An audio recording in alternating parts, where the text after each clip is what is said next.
fund at all. And they fund my travel. I'm a volunteer, so but they fund my travel. Like Karni and another group there, that's the Southern California group. They used to fund my travel from 97 to 2010. After that, I got hold of that. So my travel is always paid. Otherwise, my wife, who's still teaching grade 4, she supports me. I retired in 1960, 22 years ago. But we need to do that in ITME as L&D, development. I will speak to her so she won't be taking out the time.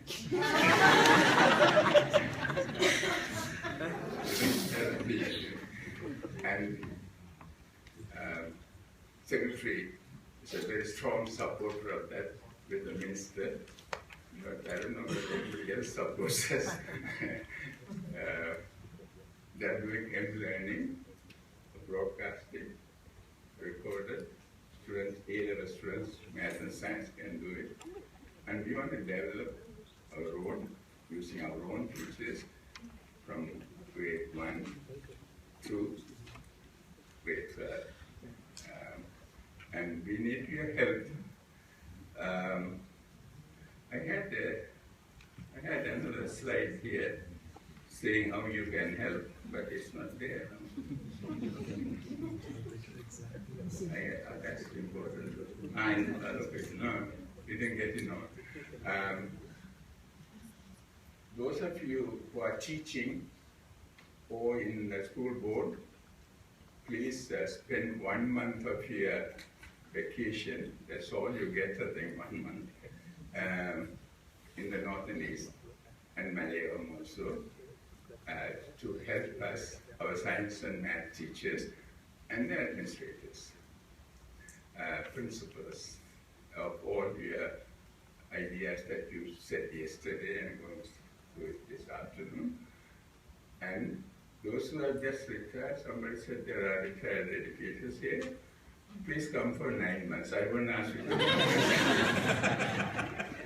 Please come for 9 months because we need you, North and East, because we need your ideas and to interact, to form a bond at the same time. Not from GTC, I mean from Canada only. I would like that to come from US, UK, English-speaking countries better. Also Europe, Australia, New Zealand.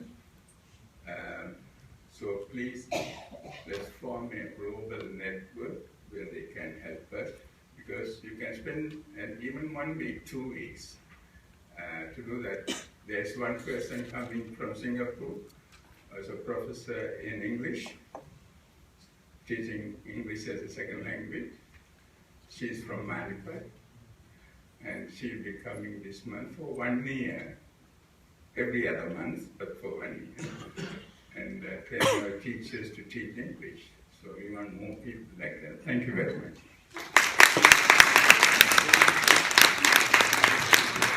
Thank you, Dr. Eder. Something very interesting about Dr. Eder, besides his PhD from Cornell, is that he's an Olympian. And he actually held the record for high jump for the Asian countries in the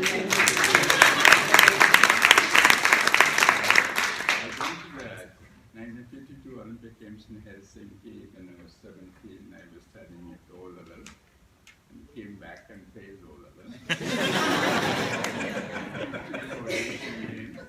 I was at A-level first year and held the record there and failed the A-level first year. It's all worth it, I hope.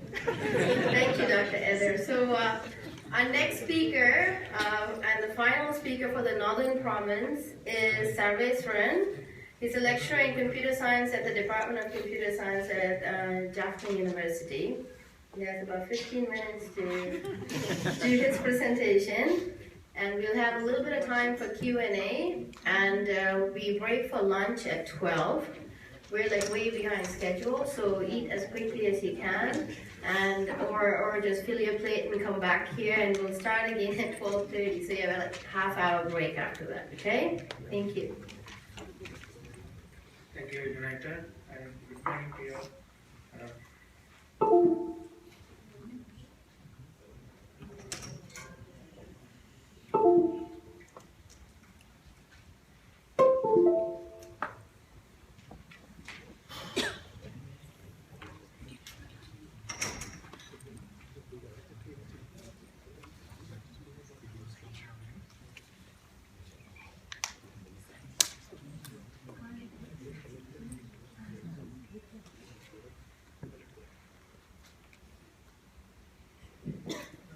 Thank you. So according to the schedule, it's EMIS and R&D, research and development, but I am asked to discuss about 2 more topics, but I will stick to the time. Right? So the other 2 topics are Do-It-Yourself Innovation Center. It's like make a space here, but it's little different. And yesterday when we talked to the Can't even said that you also plan in some of your schools to set up makerspace. So we also thinking about it. And also Tamil language development, you may be wondering, so why we talk about Tamil language development? We're supposed to talk about the English language development, but I will show some important statistics on it. So why I am here? So because my day job is I am a lecturer at the University of Jaffna, but I involved with this educational review since 2013, and I am also now the member of the recommendation, implementation and monitoring panel, which is looking after the recommendations which are proposed in the review, and whether they are being implemented, so right, they keep on monitoring it. Yeah. So first item EMIS, so we all know Educational Management Information System, which according to UNESCO it's about collect data, store data and process information and all aspects of the education, including the human, physical and educational information. Of course, we have all these aspects implemented in the present system, though the minister said that it is not full-fledged. Yes, it is not full-fledged system yet, but we are the successful. We are the ones who are having the successful system in the whole country. Even the central doesn't have it. Central education system, now only they are planning to digitize the teacher information, human resource information. But we already have done it, and we also have the physical resource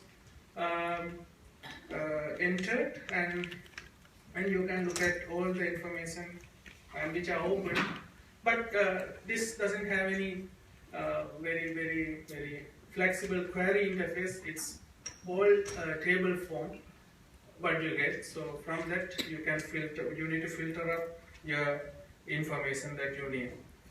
And the whole system is implemented by the provincial department itself with the support of few volunteers. So I do contribute and few other people as well. But there's only one dedicated staff who actually develop it, and the system which evolved from the very basic the file system, and then they switched to Microsoft Access, then Excel, then the Access. Now we have a web-based system, but lot to be done. But that satisfy the very basic needs that we have now. And how do we feed data to the system? So as Secretary introduced, we have different zones in the province. So in each zones we have again divisions. So there are coordinators who are responsible to feed the data. And also the EMIS team, right? So they also go and enter, right? And these are the informations that we have in the present education and management information system. So the data about human resources and the physical resources, academic information and the cadre and the school finance to some extent. Now only they have started entering, but they have that feature. Then what are the operations that they carry out through the systems, which are now they have started doing the teacher transfer, right? Again, to some extent, right? And some school they generate their school progress reports, right? You will remember if you all have studied in Northern, so we get a progress report every term, right? So now the system has a feature through which you can print out your progress report, right? So only these three are the primary functions that we can, operations that we can carry out. Again, the data retrieval interface, as I said, is not very flexible. So you will get that data in a tabular form, as you see here. So this is the present situation, and also there are success stories. So national examination marks are being entered as soon as it is released, because you might wonder, so why we need to enter national examination marks again to the system? Because the examination commission in the central government, they don't release the grades, right? So they release only the analysis, which are done based on the grades, right? So if you want to do something, then you need to have all these details digitized. So that is being done for last 3 years, and in the system that I said before, you can look at the marks. So we got the A-level results 2 weeks ago. Now you can see the marks, A-level results, and if you belong to any of the school, any old boys are here, you can look at the grades there. And also primary marks, in the primary educations, now they are digitizing the marks. There was a very keen assistant, deputy director of education, who is pushing all the primary teachers to enter the kids' marks, and not only that, he also analyze it and he find out where the weak students are, and he is taking necessary actions and conducting special workshops, right? So they are doing, so it's now it's used for education management. And also it helps us to find some irregularities, which I don't want to talk about, right? Then also, so there was a situation, 2 months back the system was down.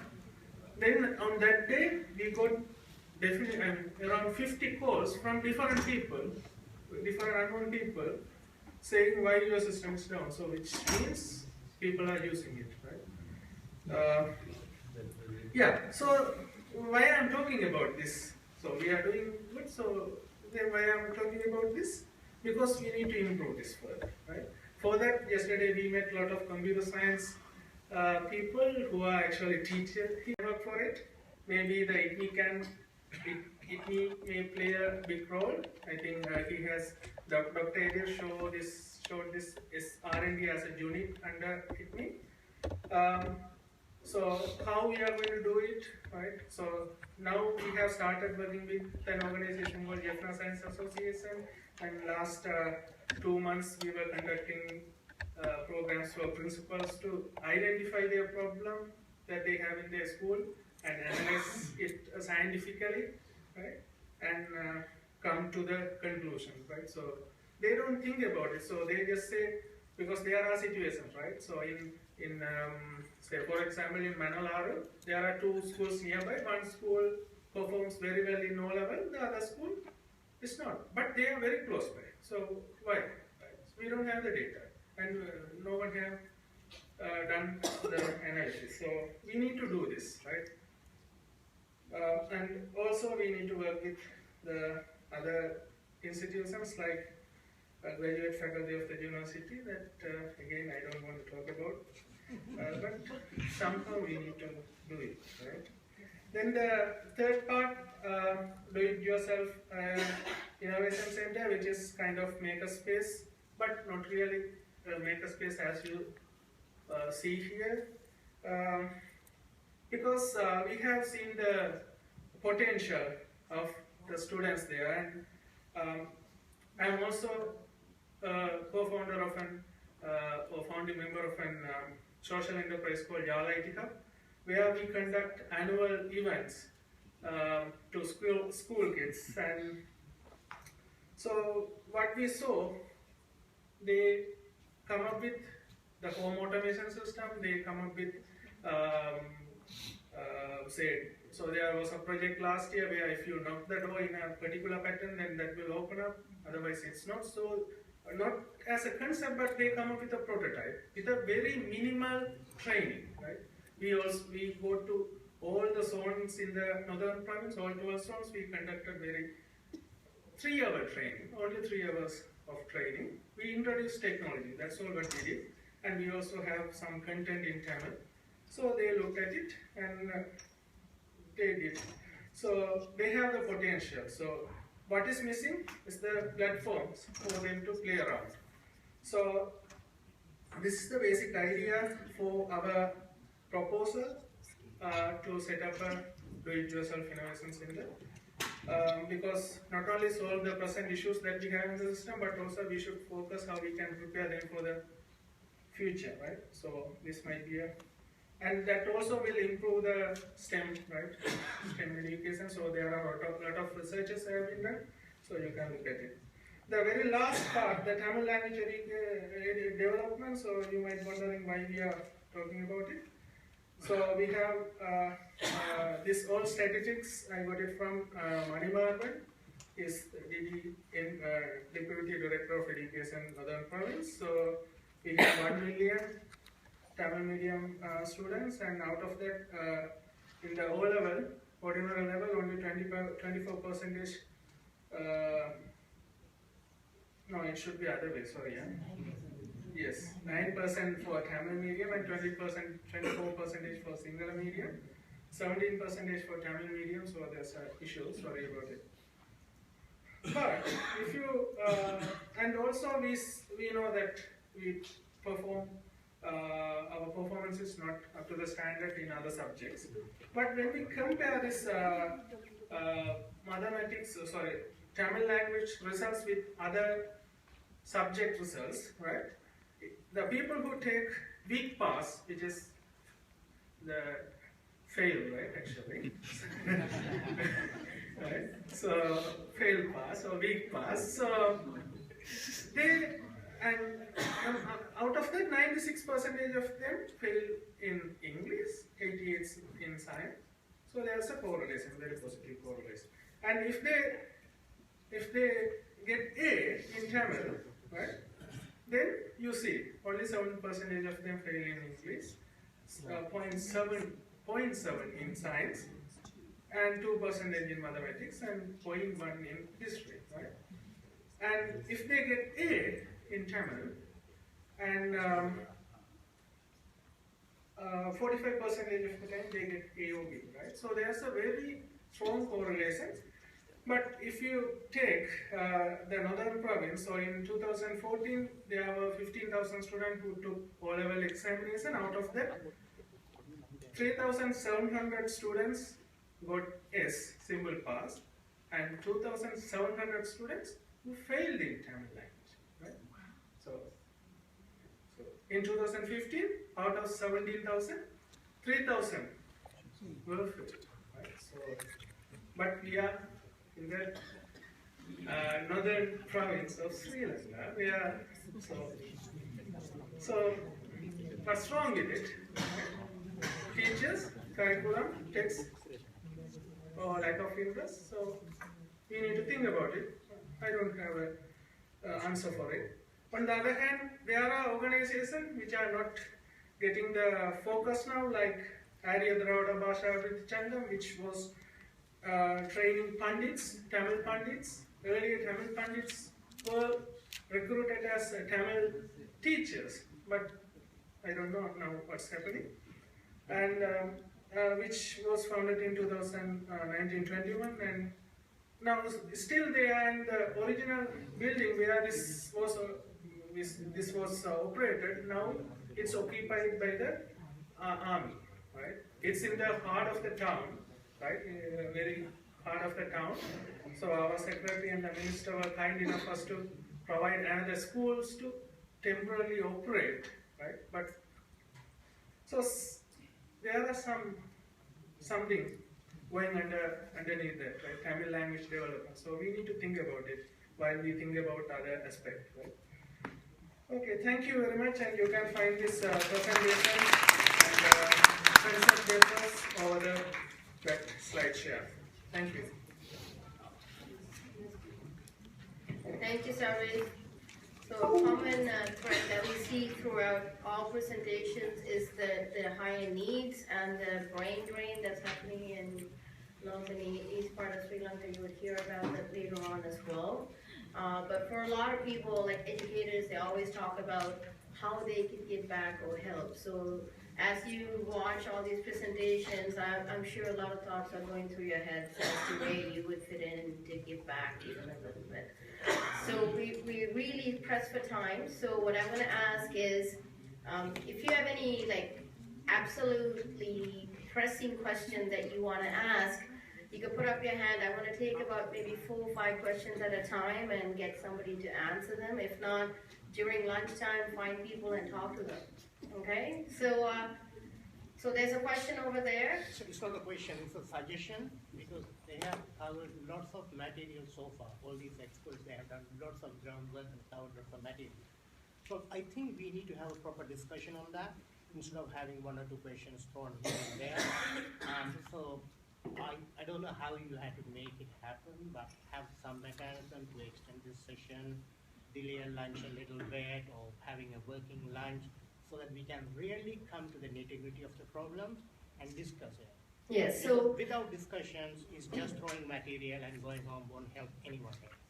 yeah, so the way that we have arranged for this, because there's a lot of material to cover for people to even have that conversation, to get that basic information out of the way. So today will all be presentations and just information.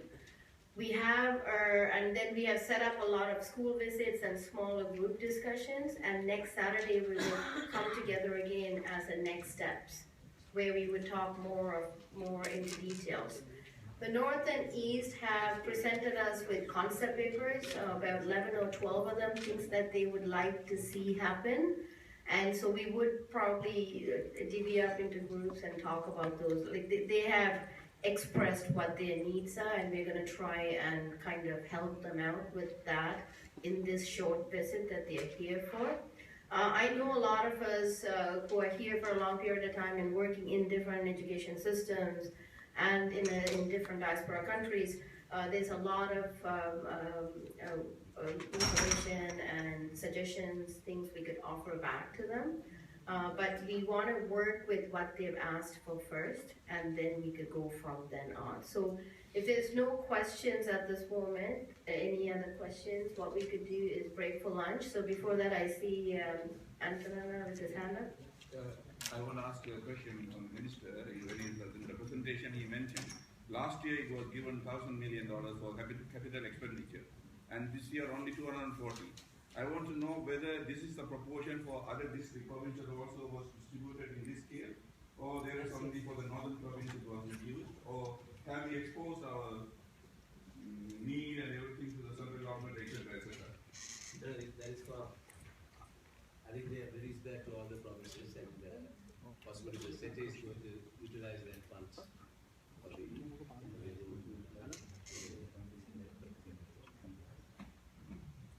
Okay, any other questions to the ministers? Any high-level questions? Are all these data available for us, all the presentation, literature, stuff like that? We can make that available, provided that they're okay to share this information. What I could do is maybe leave a list in the front, or if you've registered, what we could do is we could send these slides to you. through email. So you could have this as data for your ongoing information sharing. Any other questions?